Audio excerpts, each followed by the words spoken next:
Welcome back. My name is Ryan Tieford. This is 836 Ministries. Before we get into anything, before I start the video and start talking about what we're going to talk about tonight, I want to take a second and just say thank you to everybody who has followed and subscribed and interacts and messages me and sends me content and just for everything. Thank you. Never in a million years did I ever think that I would be here.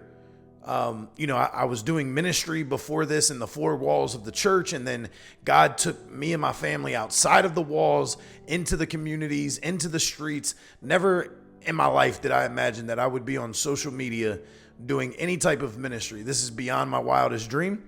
So I just wanted to say thank you guys. I'm just a simple man who loves Jesus. I want the rest of the world to love Jesus, but I also recognize that we are in what I'm going to call the end times. There are people who would disagree with me. People disagree with me all the time, and that's okay. But I truly believe that we are living in the last days. And because I believe that it's important, it's crucial that we warn people about the times that we are living in. But the whole reason that we warn and we tell is to point people back to the cross. If all we're doing is screaming out about danger and warnings and this is coming and that is coming and this is forming and that is shaping, but we're never pointing people to the cross, all of this is absolutely useless. But I've noticed that in the, I guess if you want to call it the end time Christian content creator circle or whatever you want to call it, I've noticed that there's this like roundabout way people go about things. Like people say things without ever really saying it. I don't want to be that guy. I don't want to be that person. I want to tell you exactly what I think, what I feel, and where I think we are at. And I really believe that we are in the very thick of the end times. I'm not talking like knee deep in tribulation, but I do believe we're not far from it. And so part of my zeal and heart to get on here and do this is to point people to the cross, because I don't believe humanity has a lot of time left. Maybe, years down the road, if I'm wrong, then I'm wrong. But the truth is, one day, regardless of if it's tomorrow or if it's 10 years from now, 20 years from now, Jesus will return, because that's the promise that is inside the Bible. And so whether I'm doing this now for a very near future that Jesus returns, or I'm doing it for people who may watch this decades from now, the warning and the truth remains the same. Jesus is returning, and this world, this globe, this society, our nation, person to person, people to people, you need to get your heart right with Jesus if it's not already. Thank y'all for tuning in. Let's get into the video. I don't know if you've been noticing what I've been seeing lately, but it seems like these politicians and these global world leaders are becoming more transparent in a way. Obviously, these politicians lie. That's what they do. They're liars, they're deceivers, but they've been pretty transparent lately about what's taking place as far as what's going on with this new world order. And it's actually never really been hidden from us. It's been talked about for decades now. But many politicians lately and world leaders have been transparent in the fact that the old system, the old order has gone away. It's done. It's not coming back. And that there is a new world order forming. So tonight we're going to take a look at that order, because I believe the order that is forming is potentially going to evolve into the beast system, the same beast system that will control buying and selling, the same beast system that will enforce worship at the temple when the Antichrist walks into the rebuilt temple. I believe we are watching that system form in front of our very eyes right now.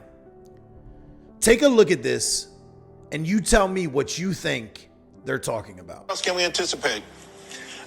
There's also going to be some look at the new world order that President Trump is creating. The world is changing very fast right in front of us. The old world is gone. We know the old order is not coming back.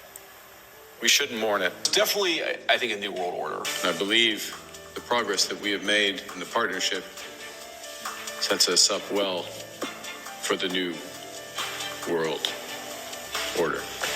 What did you mean by that? What is the new world order? Well, it's a great question, Brian, because I think the world is still determining what that order is going to be. Let me be direct. We are in the midst of a rupture, not a transition. It's clear that we are reaching a time of instability, of imbalances. Now, so many red lines are being crossed that you have the choice between your self-respect. Being a happy vassal is one thing, being a miserable slave is something else. It is time to seize this opportunity and build a new independent Europe. But the reality is we are entering into a new world order. And that's something that a lot of the European officials have been acknowledging during the past couple of days here at Davos. Here in Beijing, North Korean leader Kim Jong-un has just arrived at a massive military parade with Chinese leader Xi Jinping and Russian President Vladimir Putin. This is the first time ever that the three leaders have appeared on the global stage together, and the world's media is here watching. For Xi, this is about more than just unveiling new weaponry. It's about showing off a new global order with Kim, Putin, and other world leaders from countries including Iran, Pakistan, and Myanmar. Let's take a little bit of a closer look at what's going on between two of these world systems right now. You have the United Nations and you have Trump's newly formed Board of Peace.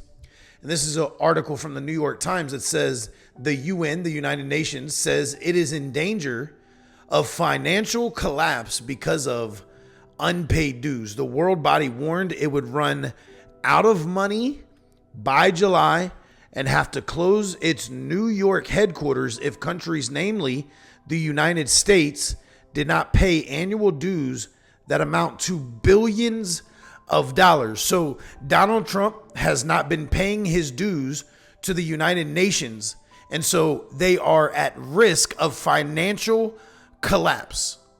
Many believe that this is strategic on Donald Trump's part. And then at the Munich Security Conference over the weekend, U.S. Secretary of State Marco Rubio said the United Nations, while having potential to do good in the world, has no answers and has played virtually no role in resolving the conflicts that ultimately President Donald Trump claims to have ended himself. So they've been kind of picking apart the United Nations since the beginning of this Board of Peace forming. So what happens when a founding member of the UN, who also happens to fund the biggest share and host its headquarters, hobbles an organization the rest of the world relies on for human rights, monitoring, food aid, and peacekeeping missions? Did you take note of what their duties are? Right? Let's read it again, just the bottom part. So the rest of the world relies on these organizations for human rights monitoring, food aid, and peacekeeping missions. That sounds a lot like what we're going to see when the beast system controls who can buy and sell. All right, so this is the Munich Security Report for 2026. It says the world has entered a period of wrecking ball politics, sweeping destruction, rather than careful reforms and policy corrections is the order of the day. The most prominent of those who promise to free their country from the existing order's constraints and rebuild a stronger, more prosperous nation is the current U.S. administration. As a result, more than 80 years after construction began, the U.S.-led post-1945 international order is now under destruction. So what's going on is this Board of Peace that Trump has put together is basically looking like a replacement for the United Nations. At least that's what he's wanting it to be. And the way that they're going to fund this Board of Peace and how they'll be able to do all of this around the world is that Trump has introduced a buy-in system for a lifetime role and seat at the board for $1 billion.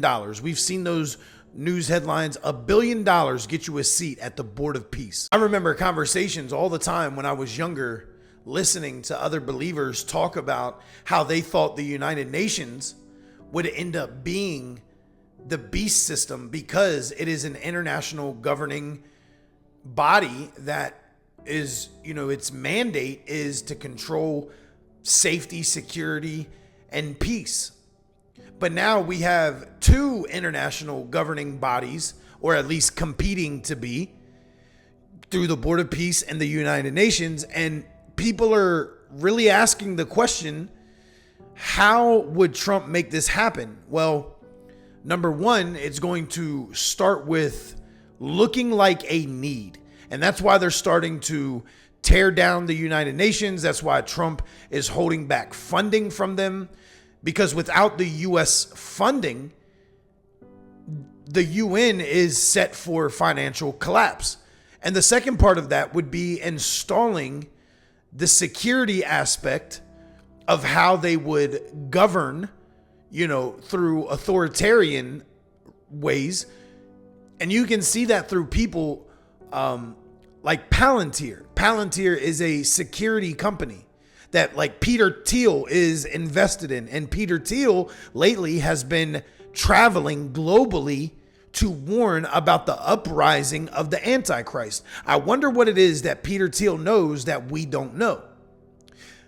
Nonetheless, Peter Thiel has been investing and creating with Palantir a system that could definitely help with the security aspect and enforcing laws, rules, and regulations. Let me show you this. You're an investor in AI. You're deeply invested in Palantir, in military technology, in technologies of surveillance, in technologies of warfare, and so on, right? And it just seems to me that when you tell me a story about the Antichrist coming to power and using the fear of technological change to sort of impose order on the world, I feel like that Antichrist would maybe be using the tools that you were building, right? Like, wouldn't the Antichrist be like, great, we're not going to have any more technological progress, but I really like what Palantir has done so far, right? Yeah, isn't that a concern? Wouldn't that be the irony of history would be that the man publicly worrying about the Antichrist accidentally hastens his or her arrival?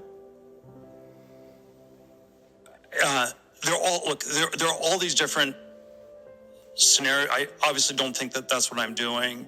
To be clear, I don't think that's what you're doing either. I'm just interested in how you get to a world willing to submit to permanent authoritarian rule. Well, but again, there are these different gradations of this we can describe, but is this so preposterous, what I've just told you, as a broad account of the stagnation that the entire world has submitted for 50 years to peace and safetyism? This is 1 Thessalonians 5:3. The slogan of the Antichrist is peace and safety, and we've submitted.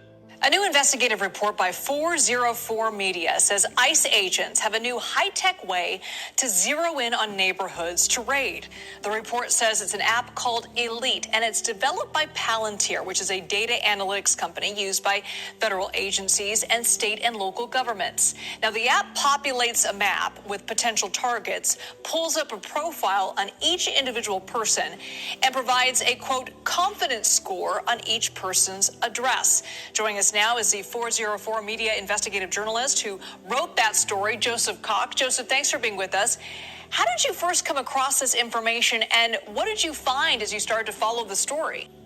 So with this testimony in Oregon, an ICE official said it's basically like a Google's map interface where you can look around the United States, you can zoom in on targets, and I've seen the interface, and he's exactly right. That's exactly what it looks like. You then click on an individual person, and it brings up their name, a photo, most importantly for ICE, their apparent address, and also a confidence score on how likely it is that person is actually there, such as 90 out of 100 or 75 out of 100. It allows them to really zoom in on who they want to go pick up. Remember the conversations back in the day, how we used to wonder how there would be a global system that could control the entirety of the globe at one time? Now, we see how that's going to happen. We see how they can do that. We are the first generation to have the AI, the weapons, the technology, the digital currency, and the power to do what the beast system is actually going to do. So Donald Trump and the Board of Peace and the U.S. is withholding payments to the United Nations. And the only reason that you would do that is so that you could step up, step over, and take control, take over the power that the United Nations have. It's really very simple. It's not deeper. Sometimes we like to make things deeper than what they actually are. It's not deeper than what it actually looks like right now. The Board of Peace is trying to take over the United Nations. And today, the UN Security Council held a high-level meeting on Gaza, with Israel stepping in and trying to annex much of the West Bank, which we talked about in the previous video, that they believe that they have right to the land because of eternal land covenant. And so they're going to try to go and get it. And so 80 different nations came together to condemn Israel today. Anytime that you see Israel being dealt with on a global scale and nations coming against Israel, it's always been a red flag.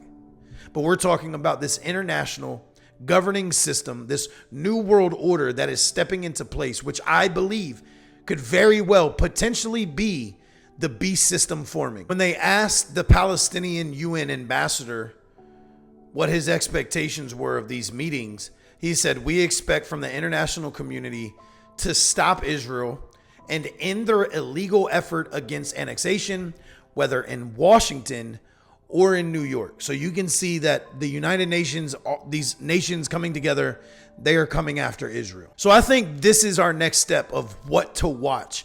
I think tomorrow, when Donald Trump holds this Board of Peace meeting for the first time, this is the first time they're gathering. Over 20 countries will be in attendance. They're going to be talking about budget. They're going to be talking about their agenda going forward. And take note that many of these countries, many of the world leaders through these 20 countries are on the Board of Peace, and they're also on the United Nations. You have to understand that out of these two wanting to be the international global system in the world, only one of these systems are going to really be the main source. It's been the United Nations, but it looks like Donald Trump is cutting that off. And I believe that the United Nations is going to fall away to the wayside. Not that it's going to completely disappear, but I think it's going to severely take some damage and have to fall to the side and maybe even have to join forces with Donald Trump. Who knows? We'll see. But I think this is the next important thing to watch. So I'm going to be paying attention tomorrow, and then maybe we'll do a part 2 on this. But I wanted you guys to see and hear for yourself these politicians talking about this new world order. I believe, let me not say it in a roundabout way.